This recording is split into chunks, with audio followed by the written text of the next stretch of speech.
Bismillahirrahmanirrahim. Assalamualaikum warahmatullahi wabarakatuh. Bismillahirrahmanirrahim. La haula wa la quwata illa billah. Asyhadu an la ilaha illallah wahdahu la syarikalah wa asyhadu anna Muhammadan abduhu wa rasuluh amma ba'du. Baik teman-teman semua, apa kabar? Ketemu lagi kita di channel Sejuta Baitullah. Baik, hari ini saya akan membawakan materi tentang Sejuta Baitullah. Sejuta Baitullah itu ada dua makna. Makna yang pertama, cukup dengan sejuta kita bisa berangkat ke Baitullah. Lalu makna yang kedua adalah kita akan memberangkatkan 1 juta jamaah ke Baitullah. Keren sekali. Program ini sangat-sangat keren sekali. Nah, seperti apa programnya? Kita saksikan slide berikut. Ya, jadi ada 5 pilar dari Sejuta Baitullah. Oke, pilar pertama. Apa itu pilar pertama? Yaitu adalah Posatur. Posatur yang dipimpin oleh Ibu Siti Hasanah sebagai CEO, memiliki pengalaman dari 2016 sampai hari ini. Kemudian sudah banyak jamaah-jamaah yang diberangkatkan. Posatur sebagai penyelenggara haji dan umroh tidak bisa mengumpulkan dana jamaah. Maka itu Posatur menggandeng RKP. Apa itu RKP? Rumah Kebangsaan Pancasila. Rumah Kebangsaan Pancasila ini memiliki jaringan yang sangat-sangat luas. Ada di 18 kota, memiliki karyawan sekitar 1.200, dan punya keinginan bagaimana seluruh karyawan ini bisa berangkat umroh. Nah, niatan mulia ini ketemu melalui Posatur dan RKP. Nah, RKP dipimpin oleh Bapak Edi Suryadi sebagai Ketua Umum. Lalu, dari dua ide ini, tidak bisa dua-duanya mengumpulkan dana jamaah. Karena yang boleh mengumpulkan dana jamaah itu ada 4 lembaga. Pertama, ada namanya perbankan. Yang kedua, ada namanya asuransi. Yang ketiga, ada namanya trading. Lalu yang keempat, ada namanya koperasi. Akhirnya, Posatur, RKP, menggandenglah koperasi. Koperasi Syariah Berdikari Financial Solution sebagai tempat untuk mengumpulkan dana jamaah. Jadi terbebas dari hal-hal yang tidak kita inginkan. Lalu koperasi, karena koperasi syariah, maka diawasi langsung oleh DSN, Dewan Syariah Nasional. Mengutuslah salah satu utusannya Bapak Arif Rahman. Nah, Bapak Arif Rahman ini sebagai Dewan Pengawas Syariah. Gitu. Nah, lalu ada pilar yang kelima, inilah Sejuta Baitullah. Nah, 5 pilar ini satu sama lain independen, tidak bisa mengintervensi satu sama lain sehingga dana jamaah ini aman. Pemilik ide dan penyelenggara umroh dan turnya adalah Posatur, lalu pemilik sistem, pemilik aplikasi adalah RKP, kemudian Koperasi Syariah sebagai penghimpun dana jamaah, lalu ada pengawas yang keempat, lalu yang kelima ada Sejuta Baitullah sebagai operator. Nah, koperasi tidak bisa mengambil uang atas keputusan mereka. Jadi koperasi bisa mengambil uang, hanya uang yang berkaitan dengan keanggotaan koperasi. Tapi dana jamaah, dana umroh tidak bisa diambil sama sekali. Inilah kenapa 5 pilar ini kunci dari kesuksesan Sejuta Baitullah. Oke, next. Jadi ada 3 cara pada saat kita ingin berangkat ke Baitullah. Nah, ini dia cara yang pertama. Apa itu cara yang pertama? Tunai. Hari ini Posatur memberikan angka 30 juta mendapatkan sebuah fasilitas. Yang pertama, tiket pulang pergi, hotel, kemudian fasilitas konsumsi, kemudian paspor, kemudian visa, kemudian tips buat porter. Jadi tidak perlu lagi memberikan tips. Lalu ada namanya vaksin meningitis. Lalu ada perlengkapan. Dari mulai koper besar, koper sedang, koper kecil, kemudian tas gendong, tas sendal, tas pinggang, kemudian baju ihramnya, bagi yang wanita dapat jilbab, lalu ada outer, dan terakhir mendapatkan sertifikat. Nah, itu dia, tunai 30 juta. Sepertinya belum ready atau belum siap. Ya sudah, kita pakai cara yang kedua. Apa itu? Cicil. Gitu ya, dicicil 500 per bulan selama 60 bulan. Gitu ya, selama 60 bulan dicicil atau 5 tahun. Gitu. Total 30 juta. Maka berangkat sesuai dengan fasilitas yang ada. Nah, Sepertinya kalau dicicil waktunya 60 bulan atau 5 tahun, kok terasa lama ya? Di usia kita sekarang mungkin ditambah kali 5 tahun, sepertinya terlalu lama. Oke, kita pakai cara yang ketiga. Apa itu? Sejuta Baitullah. Apa itu sejuta Baitullah? Jadi, sejuta Baitullah itu adalah sebuah konsep fintech atau finansial teknologi, kemudian menggabungkan dengan konsep gotong royong. Nah, itu dia. Jadi, sejuta Baitullah itu adalah konsep fintech bergabung dengan konsep gotong royong. Gotong royong ini ada filosofinya. Jadi, gotong royong itu adalah sesuatu atau cara cerdas untuk merubah dari yang berat menjadi ringan, lalu yang sulit menjadi mudah, lalu yang tidak mungkin menjadi mungkin. Itu dia yang disebut konsep gotong royong. Ternyata ada ayatnya. Nah, ini kita bacakan ayatnya, surat Al-Hujurat ayat 10. Bismillahirrahmanirrahim. Wa tawa'anu 'alal birri wat taqwa. Wa la ta'awanu 'alal itsmi wal udwan. Nah, kita lihat ya, ayatnya kurang lebih artinya adalah, dan tolong-menolonglah kamu dalam mengerjakan kebaikan dan takwa. Dan jangan kamu tolong-menolong dalam melakukan perbuatan dosa dan permusuhan. Jadi kita dilarang nih untuk melakukan dosa, bekerja sama dalam melakukan dosa dan permusuhan. Itu dilarang. Yang diperintahkan apa? Berbuat baik dan bertakwa. Nah, umroh dan haji ini jalan kita menuju takwa. Kenapa? Rukun Islam yang kelima. Kita sempurnakan. Kebaikannya apa? Kita mengingatkan teman dan saudara untuk bisa bersama-sama kita siapkan diri kita untuk berangkat umroh dan haji.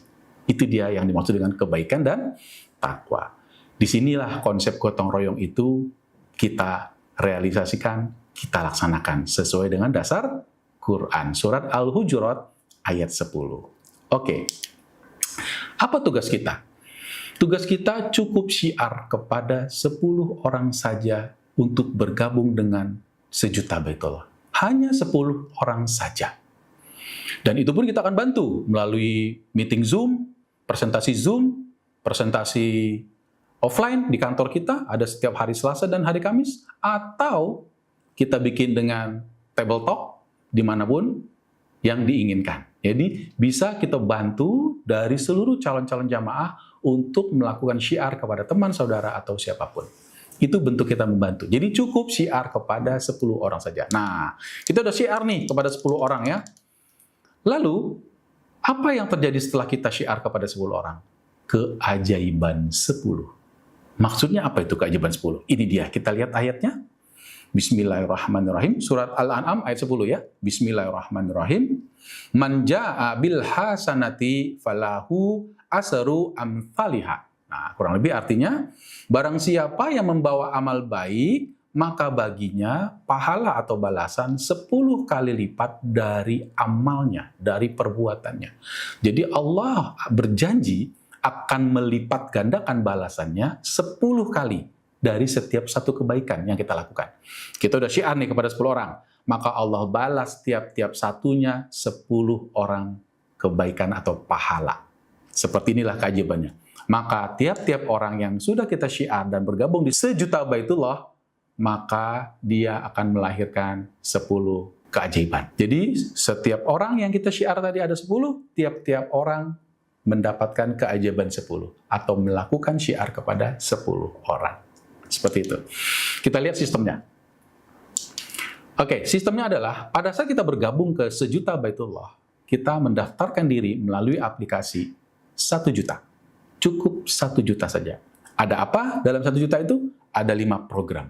Oke, yang pertama, 100.000, yaitu pendaftaran sebagai anggota koperasi dan aplikasi. Jadi aplikasinya berbayar 25.000 sekali seumur hidup. Lalu anggota koperasi 75.000 simpanan pokok dan simpanan wajib. Ini dana yang akan dikelola oleh koperasi syariah. Oke, yang kedua, 100.000 untuk apa? Wakaf produktif. Wakaf produktif kita hanya mengumpulkan saja. Setelah terkumpul, kita serahkan kepada BWI, Badan Wakaf Indonesia. BWI sudah mengirimkan 2 nazirnya kepada kami. Ya, lalu nanti nazir-nazir inilah yang akan mengatur bagaimana dana wakaf ini bisa produktif sehingga bisa menjadi amal atau kebaikan yang terus berlanjut. Sehingga kita sebut dengan produktif. Jadi contoh, misalnya BWI membuat usaha perkebunan, lalu ada hasilnya. Nah, hasilnya inilah yang akan diberikan kepada anak yatim, beasiswa, fakir miskin, mungkin panti jompo dan lain sebagainya. Mungkin bikin sekolah gratis, ya. Begitu. Lalu yang ketiga adalah ujroh atau wakalah bil ujroh, 250.000.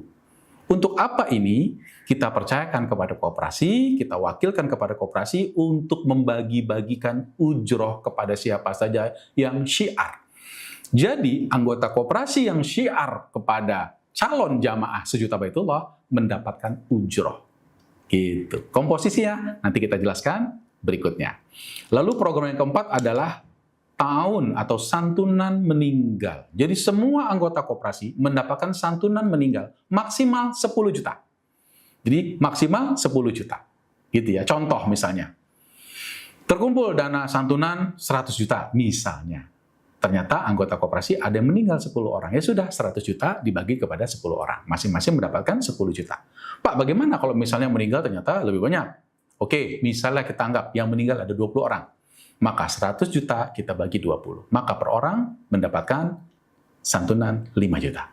Pak, gimana kalau yang meninggal ternyata sedikit? Cuma 1 orang. Ya sudah, berarti 1 orang maksimal dapat 10 juta. Sisanya 90 juta disimpan. Tidak boleh diambil, koperasi tidak boleh mengambil. Disimpan sebagai dana ta'awun, dana santunan kepada anggota koperasi yang meninggal. Seperti itu. Lalu yang kelima adalah simpanan sukarela umroh sebesar 500.000. Nah, simpanan sukarela umroh ini juga di-keep ya oleh Bank BSI. Kita sudah bekerja sama dengan Bank BSI. Ini di-keep, tidak boleh diambil oleh koperasi. Koperasi hanya boleh mengambil atau mengelola dana pendaftaran atau simpanan pokok dan simpanan wajib. Hanya itu saja. Dan itu pun nanti akhir tahun akan dilaporkan. Jika ada keuntungan, maka diberikan keuntungan kepada seluruh anggota. Tapi dana simpanan umroh tidak boleh diambil sama sekali, kecuali pemiliknya. Nah, pemiliknya ada akun nanti, di akunnya mereka lah yang bisa menarik dana simpanan umroh tersebut. Nah, seperti itu, sehingga totalnya menjadi 1 juta. Nah, ini dia rincian wakalah bil ujroh. Yang pertama, generasi pertama mendapatkan ujroh Rp100.000. Contoh, misalnya saya syiar kepada sahabat saya, misalnya namanya Budi. Maka pada saat saya syiar kepada Budi, lalu Budi bergabung dengan sejuta baitullah, maka saya mendapatkan ujroh 100.000. Kenapa? Generasi pertama.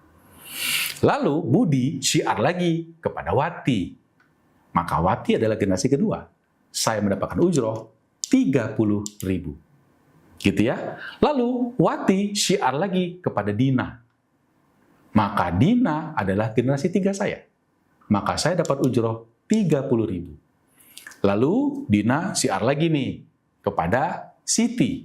Gitu ya. Maka Siti adalah generasi keempat. Dan saya mendapatkan ujroh 30.000. Lalu Siti syiar lagi kepada Dika. Nah, Dika ini termasuk adalah generasi ke-5. Dan saya mendapatkan ujroh 30.000. Sehingga saya mendapatkan ujroh sebanyak 5 generasi tanpa syarat. Tanpa syarat. Tidak ada syarat harus seimbang, tidak ada syarat harus 10. Jadi walaupun saya baru syiar kepada 1 orang, lalu generasi 1 saya syiar lagi, dan ujrohnya langsung saya terima. Tapi ingat, ujroh ini disimpan.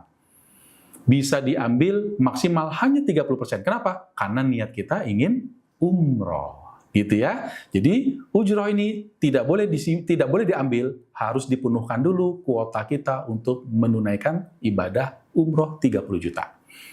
Nah, kita lihat nih, ya. Nah, pertanyaannya, setelah kita bergabung, lalu ujroh kita sudah kita keluarkan, dan ada yang namanya simpanan umroh 500.000. Berarti kalau 500.000 ke 30 juta, sisanya adalah 29.500.000. Pertanyaannya, mau bayar sendiri atau dibayarin? Kalau bayar sendiri, berarti program nomor 2 tadi dicicil setiap bulan. Berarti tidak usah melakukan apa-apa, cukup cicil saja setiap bulan. Tapi kalau dibayari, maka tugas kita adalah syiar kepada 10 orang saja. Seperti itu. Ini dia. Syiar kepada 10 orang. Kita sudah melakukan syiar kepada 10 orang. Ya, Tadi ada 10 orang, kita sudah syiar, dan mereka bergabung. Berarti mereka generasi 1. Nah, berarti ujroh kita pada generasi 1 ada 10 orang, 100.000 kali 10. 1 juta. Nah, 1 juta ini apakah boleh diambil? Maksimal 30%. Kenapa? Karena kan niat kita tadi, pingin umroh. Sehingga kalau ujroh kita ambil, nggak jadi berangkat lagi dong. Nah, karena niat kita pengen umroh, kita keep 70%. Masuk ke saldo simpanan umroh kita. Gitu ya. Juga tidak bisa diambil oleh siapapun, kecuali hanya kita. Gitu. Nah, di generasi kedua, tiap-tiap orang atau tiap-tiap 1 dari 10 yang sudah bergabung, juga melakukan syiar kepada 10. Nah, kita lihat nih, ini yang disebut tadi keajaiban 10. Maka ujroh kita adalah 30.000 dikali 100, 3 juta. Apakah boleh diambil? Maksimal 30%. Sisanya 70% masuk ke simpanan umroh kita. Gitu. Lalu generasi ketiga lahir. Tiap-tiap 10 orang tadi syiar 10. Ya. Maka di generasi ketiga 30.000 dikali 1.000. Yes, kita berangkat umrah. Di generasi ketiga maka sudah lengkap. Ujroh kita 30 juta dan kita bisa berangkat umroh di bulan keempat. Nah, kita lihat nih keajaibannya. Setelah kita pulang umroh di bulan keempat, ternyata generasi keempat lahir. Kita lihat generasi keempat lahir, ya, berapa ujroh kita? 30.000 dikali 10.000, maka 300 juta. Nah, 300 juta ini apakah boleh diambil? Boleh diambil. Berapa persen? 100%. Bolehkah saya gunakan untuk haji furoda yang berangkat tahun ini? Boleh. Bolehkah saya gunakan untuk mengajak keluarga saya sekeluarga umroh? Boleh. Bolehkah saya beli kendaraan? Boleh. Jadi, ujroh kita di generasi keempat itu bebas kita gunakan sesuai dengan kebutuhan kita. Nah, keajaiban terakhir nih, generasi kelima kita lihat. 30.000 dikali 100.000. Yes, 3 miliar. 3 miliar, bisakah kita memberangkatkan keluarga kita umrah? Bisa. Haji? Bisa. Bikin usaha? Bisa. Bikin supermarket? Bisa. Sehingga satu program bisa mendapatkan manfaat bermacam-macam. Itulah yang disebut dengan konsep sejuta baitullah, menggabungkan fintech dengan gotong royong.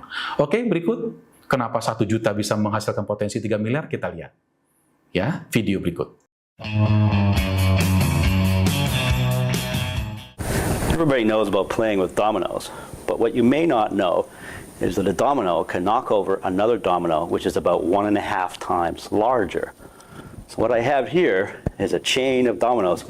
Each one is 1.5 times larger than the previous one. And the smallest domino is about 5 millimeters high and 1 millimeter thick.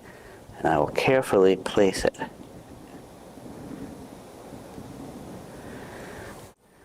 And there are 13 dominoes. And the largest domino, it weighs about 100 pounds and is more than 1 meter tall.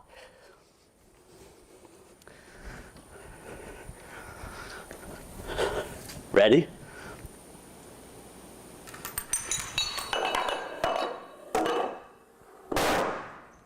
Boom. Luar biasa. Jadi, hanya ada tembok yang tingginya 5 mili, tebalnya 1 mili, bisa merobohkan tembok yang tingginya 1 meter dengan berat 100 pon. Kenapa? Karena diatur, disusun. Gerakannya teratur. Itu yang disebut dengan gotong royong. Jadi tembok yang besar ini bukan dirobohkan oleh yang tembok 5 mili. Tapi tembok 5 mili merobohkan tembok yang 1,5 cm.